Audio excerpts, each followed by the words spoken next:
Doctor பேர் Ambedkar, doctor பேர் Ambedkar, doctor பேர் அம்பேத்கர். ஜெய் பீம். அருவி சிற்பி, சட்ட மாமேதை, சட்ட சிற்பி டாக்டர் பி ஆர் அம்பேத்கர் அவர்களின் பிறந்த நாளை மிக சீரும் சிறப்போடும் கொண்டாடி கொண்டிருக்கின்ற வயலப்பாடி மக்களுக்கு என் வாய் நிறைந்த மணக்கும் வணக்கங்களை உங்களுக்கு உரிதாக்கிக் கொள்கிறேன். உங்கள் செவிகளை திறந்து வையுங்கள். என் கனிவான வார்த்தைகள் உங்கள் காதுக்கு வந்து சேரலாம். உங்கள் காலத்தை எனக்கு தந்தமைக்கு நான் மீண்டும் மீண்டும் வணக்கத்தை உரித்தாக்க கடமைப்பட்டிருக்கிறேன். அம்பேத்கர் என்ற பெயரில் எத்தனை எத்தனை அழுக்குகளை வீசிக்கொண்டு இருக்கிறது இந்த பார்ப்பனையும் என்பதை நாம் முதலில் தெரிந்து கொள்ள வேண்டும். அம்பேத்கர் என்பது ஒரு பார்ப்பன ஆசிரியரின் பெயர் என்றுதான் நாம் நம்பிக்கொண்டிருக்கிறோம். ஆண்டாண்டு காலமாக நமக்கு முன்னோர்கள் அவர்களுக்கு தெரிந்ததை, அவர்களுக்கு போதித்ததை நமக்கும் சொல்லியிருக்கிறார்கள். அது நம் மூளையில் மிக ஆழமாக பாதித்துள்ளது. அம்பேத்கர் என்பது அவர் பள்ளியில் படித்துக் கொண்டிருந்த பொழுது அவரிடம் அன்பு காட்டிய ஒரு பார்ப்பன ஆசிரியரின் பெயர் என்று சொல்லியிருக்கிறார்கள். அது இல்லை, அது இல்லை. அவருடைய வாழ்க்கை வரலாற்றை எழுதியவர்களும் அவர் நேரடியாகவே தொடர்பு கொண்டு அம்பேத்கர் வாழ்நாளத்தில் பேட்டி எடுத்தவருடைய வாழ்க்கை வரலாற்றை எழுதியவர்களும் அவர்களும் அப்படித்தான் எழுதியிருக்கிறார்கள். 3 விதமான பொய் சொல்லியிருக்கிறார்கள். ஒன்று, அம்பேத்கர் அவருடைய பெயருக்கு பின்னால் இவர் யாரும் மதிக்கவில்லை, ஒதுக்கி வைக்கிறார்கள் என்பதனால் அந்த ஆசிரியர் அம்பேத்கரின் பெயருக்கு பின்னால் தன் பெயரை சூட்டிக் கொண்டார் என்று சொல்கிறார்கள். 2, அம்பேத்கர் மீது பற்றி கொண்டு அந்த ஆசிரியர் அன்பை காட்டியதால் அம்பேத்கரே அந்த பெயரை வைத்துக் கொண்டார் என்று பொய் கதைகளும் புழுகு கதைகளும் விட்டுக் கொண்டிருக்கிறார்கள். இந்த பெயரெல்லாம் உண்மைதானா, இந்த கதைகள் எல்லாம் உண்மைதானா என்று பார்த்து ஆராயும்போது அவர் படித்த பள்ளிக்கூடத்து அந்த பதிவேட்டிலே 2 விதமான எழுத்து முறைகள் இருந்திருக்கின்றன. ஒன்று தேவநகர் எழுத்து இருந்திருக்கிறது, இன்னொன்று மோடி எழுத்து முறை என்று ஒரு எழுத்து முறை இருந்திருக்கிறது. மகாராஷ்டிராவில் 2 விதமான எழுத்து முறை இருந்திருக்கிறது. அவர் பள்ளி பதிவேட்டிலே மோடி எழுத்து முறையில் தன் கையெழுத்த அவர் எழுதியிருக்கிறாரு, பீம்ராவ் அம்பவடேகர். அம்பவடேகர் என்பது அவருடைய குடும்ப பெயர். அம்பவடேகர் என்ற பெயரை எடுத்துவிட்டு அம்பேத்கர் என்று அவருக்கு பாடம் புகட்டிய அந்த ஆசிரியர் தன் குடும்ப பெயரை தந்திரமாக, சூசகமாக, அறிவாளி யாரும் எடுத்துக்க முடியா அவர் பதிவு செய்திருக்கிறார்கள். இப்படி அம்பேத்கர் மீது பெயர் அழுக்குகள் நிறைய சுமத்தப்பட்டிருக்கிறது. தற்போது என்ன நடந்து கொண்டிருக்கிறதுனா, பி ஆர் அம்பேத்கர் என்று நாம் சொல்கிறோம், பீம்ராவ் அம்பேத்கர், பீம் ராம்ஜி அம்பேத்கர் என்று இந்த பி ஆர் அம்பேத்கர் பீம் ராம்ஜி அம்பேத்கர் என்று முழுமையாக ஆவணத்தில் எழுதப்பட வேண்டும் என்று உத்தரப்பிரதேசம் போன்ற பார்ப்பனர்கள் ஆண்டு கொண்டிருக்கூடிய அந்த மாநிலங்களில் சட்டத்தை சட்டமாக்கி ஆணை பிறப்பித்துள்ளார்கள். ஏனென்றால் பீம் ராவ் ராம்ஜி அம்பேத்கர் அப்படின்னு சொன்னோம்னா, ராம்ஜி என்பது ராம், ராம் என்றால் ராமர். எனவே அம்பேத்கர் இந்த மதத்தில் நான் பிறந்தேன், இந்த மதத்தில் நான் இறக்க மாட்டேன், இந்த மதத்தை தவிர்த்து பிற மதத்தில் இறப்பேன் என்று புத்த மதத்தை தழுவினார். இருந்தாலும் அவர் புத்த மதத்தை தழுவியதை பொறுத்துக் கொள்ளாதவர்கள் பெரும்பாலான ஆட்சியில் இருக்கக்கூடிய அந்த மாநிலங்களில் அவர் ராமர் பக்தர் என்று காட்ட வேண்டும் என்பதற்காக முடிப்பேரும் நீட்டி எழுத சொல்லுகின்ற மிகப்பெரிய மோசடிகள் நடைபெற்றுக் கொண்டிருக்கின்றன. எது எப்படியோ அம்பேத்கர் ஒரு பார்ப்பன பெயர் அல்ல. பார்ப்பன பெயராக இருந்திருந்தால் நம்மோடு பார்ப்பனர்கள் ஏன் அம்பேத்கர் என்ற பெயரை சூட்டிக் கொள்ளவில்லை என்பதை நாம் யோசிக்க வேண்டும். சுப்பிரமணியம் பேர் வச்சுக்கிறாங்க, பாலசுப்பிரமணியம் பேர் வச்சுக்கிறாங்க, கோபாலகிருஷ்ணன் பேர் வச்சுக்கிறாங்க. எங்கேயாவது ஒரு பார்ப்பனன் அம்பேத்கர் பார்ப்பன ஆசிரியருடைய பெயர் நாங்கள் அம்பேத்கர் என்று வைத்துக் கொள்கிறோம் என்று யாராவது வைத்துக் கொள்கிறார்களா?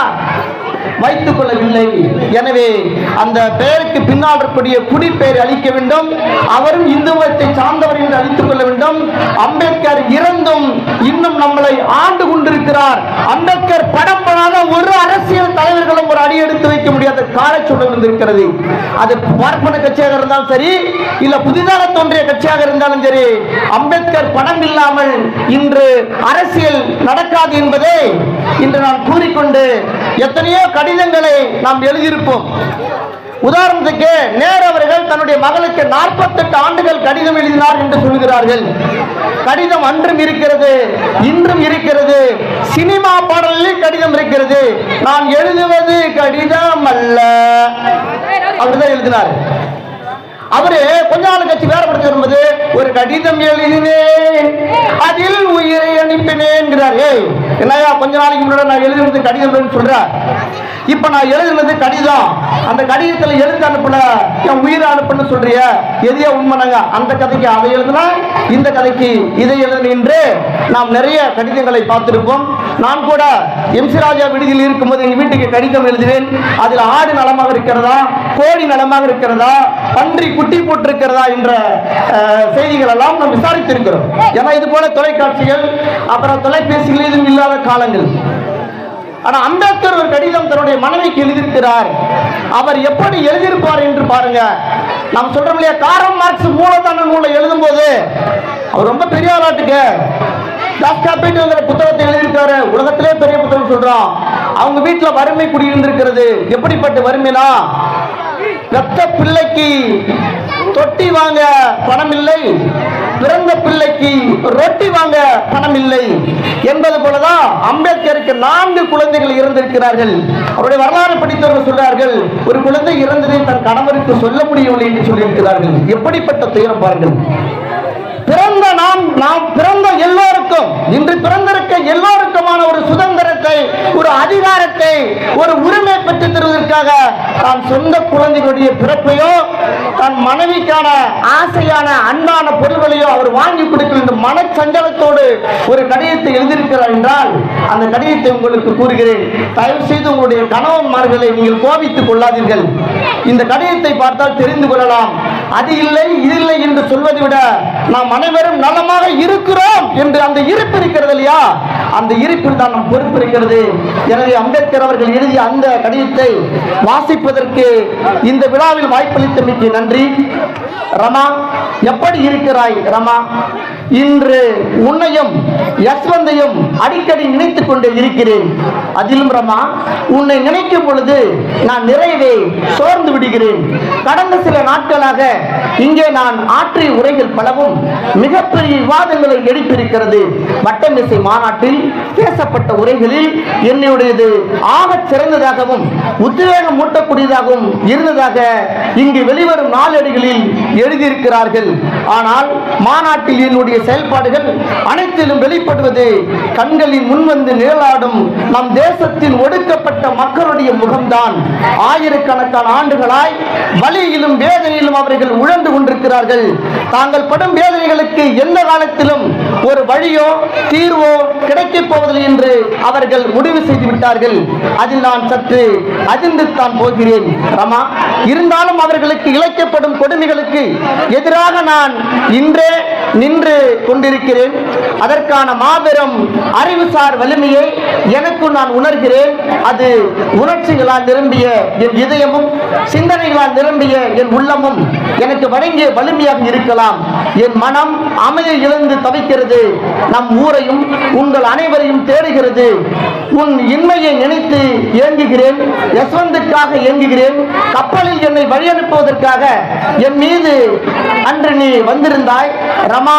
வட்டமேசை மாநாட்டுக்கு நான் புறப்பட போகிறேன். கூடியிருந்த மக்கள் என்னை வாழ்த்தி ஆர்ப்பரிக்கிறார்கள். அனைத்தையும் நீ பார்த்து கொண்டு நின்றிருந்தாய். அவர்கள் என் மீது காட்டிய பேரன்பை கண்டு நீ நெகிழ்ந்து போயிருந்தாய். உன் உணர்வுகளை வார்த்தைகளால் வெளிப்படுத்த உன்னால் இயலவில்லை. ஆனால் நீ சொல்ல நினைத்த அனைத்தையும் உன் கண்கள் சொல்லின. அன்று வார்த்தைகளை காட்டிலும் உன் மௌனமே அதிகம் பேசியது. வழிந்த உன் கண்ணீர் துளிகள் வார்த்தைகள் அனைத்தையும் அர்த்தமற்றதாகிவிட்டன. இதோ லண்டனில் இந்த காலை வேளையில் அந்த நினைவுகள் அனைத்தும் எனக்குள் எழுகின்றன. அழ வேண்டும் போல் இருக்கிறது. செய்வது அறியாமல் இருக்கின்றேன். என்ன செய்து கொண்டிருக்கிறாய் ரமா? யஸ்வந்த் என்ன சொல்கிறான்? என்னை தேடுகிறானா? அவனுடைய மூட்டுகளில் சில பிரச்சனைகள் இருந்தனவே, இப்போது எப்படி இருக்கிறான்? அவனை நன்றாக கவனித்துக் கொள் ரமா.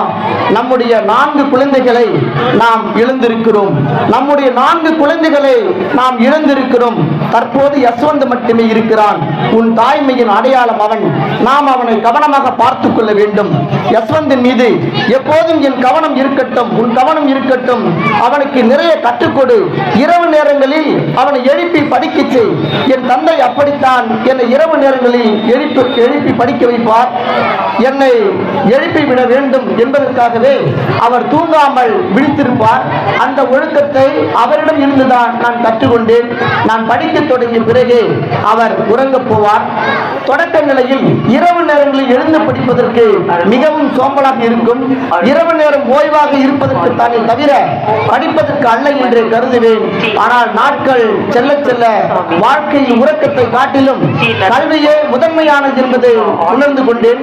அதற்கான அத்துணை பெருமைகளையும் என் தந்தையை சேரும். என் கவனம் முழுவதும் கல்வியின் மீது குவிக்கப்பட வேண்டும் என்பதற்காக என் தந்தை இழந்தவை ஏராளம். என் வாழ்வை வெளிச்சமாக்க அவர் இரவும் பகலும் உழைத்தார். அவருடைய உழைப்பின் பலன்களை தற்போது கண்கூடாக பார்க்கிறேன். இன்று அதற்காக பெரிதும் மகிழ்ச்சி அடைகிறேன் ரமா. ரமா, என்னை போலவே யஸ்வந்தையும் படிப்பின் மீது அதிக ஈடுபாடு கொள்ள செய்ய வேண்டும். புத்தகங்களை பற்றி ஆர்வத்தை அவனுக்குள் நாம் தூண்டிவிட வேண்டும். ரமா, பணமும் ஆடம்பர வாழ்க்கையும் எதற்கும் பயன்படாது. உன்னை சுற்றிலும் நீயே பார்க்கலாம். மக்கள் அது போன்ற வசதிகளை நோக்கி ஓடிக்கொண்டு இருக்கிறார்கள். ஏதோ ஒரு ஒற்றை இலக்கை அடைவதற்காக அவர்களின் ஒட்டுமொத்த வாழ்வும் தேங்கி போய் விடுகிறது.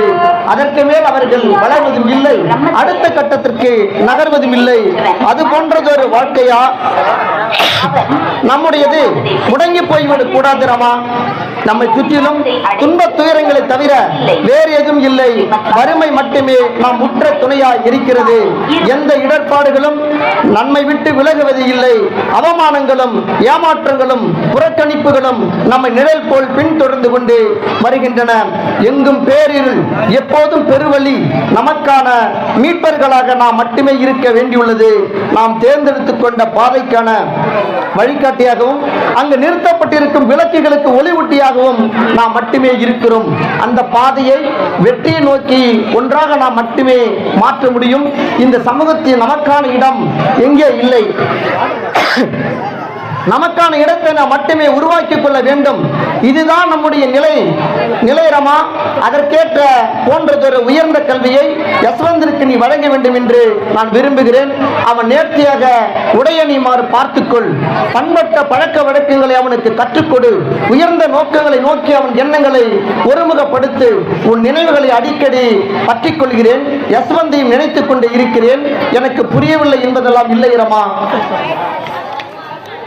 உன்னுடைய துயரங்கள் அனைத்தையும் நான் உணர்கிறேன். மரத்திலிருந்து வீழும் இலைகளை போல் கொஞ்சம் கொஞ்சமாக உன் உடல் நலம் உதிர்ந்து கொண்டிருப்பதையும் மெல்ல மெல்ல அந்த மரமே பட்டு போய் கொண்டிருப்பதையும் நான் அறிந்தே இருக்கிறேன். ஆனாலும் நான் என்ன செய்ய முடியும் ரமா? ஒருபுறம் நம்முடைய ஓயாத முடிவே இல்லாத வறுமை, மற்றொரு புறம் என்னுடைய வளைந்து கொடுக்காத உறுதி, உலகின் ஒட்டுமொத்த அறிவையும் அள்ளி சேகரிக்கும் உறுதி. வேறு எது குறித்த சிந்தனையின்றி அறிவித்திடும் வேட்கையிலேயே மூழ்கி போய் கிடக்கின்றேன். ஆனால் என்னை தாங்கி நிற்கும் தூண்களில் ஒன்றாக நீயே இருக்கிறாய். என்னை சார்ந்தவர்களை நீயே கவனித்துக் கொள்கிறாய். உயிரும் என் கண்ணீரை கொண்டு உனக்கு உத்வேகம் ஊட்டுகிறாய். நீ இருப்பதால் தான் இல்லை இல்லாத இந்த அறிவுக்கடலை எந்த தடங்களும் இன்று எனக்குள் வரித்துக் கொள்ள முடிகிறது. மனம் திறந்து சொல்கிறேன் ரமா, நான் ஒன்றும் இரக்கமற்றவனல்ல. அறிவு மீது நான் கொண்ட தீராத வேட்கையின் காரணமாக அந்த பாதையில் தொடர்ந்து பயணித்துக் கொண்டிருக்கிறேன். அந்த பயணத்தில் ஏதேனும் தடை ஏற்படும் போது அது என்னை வருத்துகிறது. என் அமைதியை குலைத்து கோபம் கொண்டு செய்கிறது. எனக்கும் இதையும் இருக்கிறது ரமா. நானும் சில நேரங்களில் தடுமாறத்தான் செய்கிறேன். ஆனால் என்னை ஒரு மாபெரும் புரட்சி ஆசைக்கு ஒப்பு கொடுத்திருப்பதால் என் உணர்வுகள் அனைத்தையும் நானே பொசுக்கிக் கொள்கிறேன். அதனால் நீயும் யஸ்வந்தும் தான் பல நேரங்களில் பாதிக்கப்படுகிறீர்கள் என்பதுதான் உண்மை. அதனை உணர்ந்த காரணத்தால் தான் இன்று வழியும் கண்ணீரை ஒரு கையால் துடைத்துக் கொண்டு மற்றொரு கையால் இந்த கடிதத்தை எழுதி கொண்டிருக்கிறேன். பட்லேயே யஸ்வந்தை பார்த்துக்கொள், அவனை அடித்து விடாதே. நான் சில நேரங்களில் அவனை அடித்திருக்கிறேன், அதை எப்போதும் அவனுக்கு நினைவூட்டு விடாதே. அவன் உன்னுள் ஒரு அங்கம். மதங்கள் மற்றும் மனித மனங்களுக்குள் நிலவும் விருப்பு வெறுப்புகளையும் இந்த சமூகத்தில் நிலவும் அனைத்து வகையான ஏற்றத்தாழ்வுகளையும் ஒழித்து கட்டுவதற்கான வழிமுறைகளை நான் கண்டடைய வேண்டும். அவை அனைத்தும் எரித்து சாம்பலாக்கப்பட்டு புதைக்கப்பட வேண்டும். மக்களின் பண்பாடுகளில் இருந்தும் நினைவுகளில் இருந்தும் அது அடியோடு அப்புறப்படுத்தப்பட வேண்டும். இக்கடிதத்தை வாசித்துக் கொண்டிருக்கும் வேளையில் உன் கண்களில் கண்ணீர் தேங்கியிருக்கும் என்பதை நான் அறிவேன். உன் உள்ளம் கனத்து போயிருக்கும். உதடுகள் துடித்தாலும் உதிர்ப்பதற்கான வார்த்தைகள் உன் உணர்வுகள் தேடிக்கொண்டிருக்கும். எனக்கு தெரியும் ரமா, தொட்டால் நொறுங்கி போகக்கூடிய உணர்வுகளோடு நீ அங்கு நின்று கொண்டிருப்பாய். ரமா, நீ இல்லாத ஒரு வாழ்க்கை எனக்கு எப்படி இருந்திருக்கும்? ஒருவேளை நீ என் துணையாக இல்லாமல் போயிருந்தால் என் வாழ்வு இன்னும் ஆயிருக்கும். வசதி வாய்ப்புகள் மட்டுமே முதன்மையானது என்று கருதும் வேறு யாராவது இருந்திருந்தால் இந்நேரம் என்னை விட்டு பிரிந்து போயிருப்பார்கள். எப்போதும் பசிவுடனும் மாட்டு சாணத்தை தேடிக்கொண்டும் சாணத்தை தட்டி அடுப்பறித்துக் கொண்டும் வாழ்க்கையை ஓட்டுவதற்கு யாருக்குத்தான் பிடிக்கும்? அதிலும் பம்பாய் போன்ற நகரத்தில் அப்படி ஒரு எரிபொருளை தேடிக்கொண்டு யார் அலைவார்கள்? கிழிந்து போன துணிகளை ஒட்டு போட்டுக் கொண்டும் இந்த ஒற்றை தீப்பெட்டித்தான் மாதம் முழுமைக்கும் கைவசம் இருக்கும் தானியங்களையும் உப்பையும் வைத்துத்தான் இனிவரும் நாட்களை நகர்த்த வேண்டும் என்பது போன்ற என்னுடைய வறுமை தோய்ந்த வார்த்தைகளை கேட்டுக்கொண்டும் என்னோடு வாழ்வதற்கு யாருக்குத்தான் பிடிக்கும்? ஒருவேளை என் வார்த்தைகளுக்கு மதிப்பளிக்காத பெண்ணாக நீ இருந்திருந்தால் என் நிலைமை என்னவாக இருக்கும்? என் இதயமே நொறுங்கி போயிருக்கும் ரமா. என்னுடைய உறுதி குலைந்து போயிருக்கும். நான் முழுமையாக சிதைந்து போயிருப்பேன். என் கனவுகள் அனைத்தும் கற்பனை கேட்டாத வகையில் நொறுங்கி போயிருக்கும். இந்த வாழ்வில் எவற்றையெல்லாம் நான் எதிர்நோக்கி இருந்தேனோ அவை அனைத்தையும் தொலைத்திருந்திருப்பேன். நான் அடைய நினைத்திருந்த அனைத்தும் பாதி வழியிலே நின்று போய் காயங்களால் மட்டுமே எஞ்சியிருந்திருப்பேன். எந்த ஒரு அடையாளம் மற்ற ஒரு சின்னஞ்சிறு செடியை போல நின்று கொண்டிருந்திருப்பேன். என்னை எப்படி பார்த்துக் கொள்வாயோ அப்படியே உன்னையும் கவனித்துக்கொள். சீக்கிரம் உன்னிடம் வருவேன், கலங்காதே. எல்லோரிடமும் உன் அன்பை சொல். உன் பீமாராவ், லண்டன், 30/12/1930. வாய்ப்புக்கு நன்றி, வணக்கம்.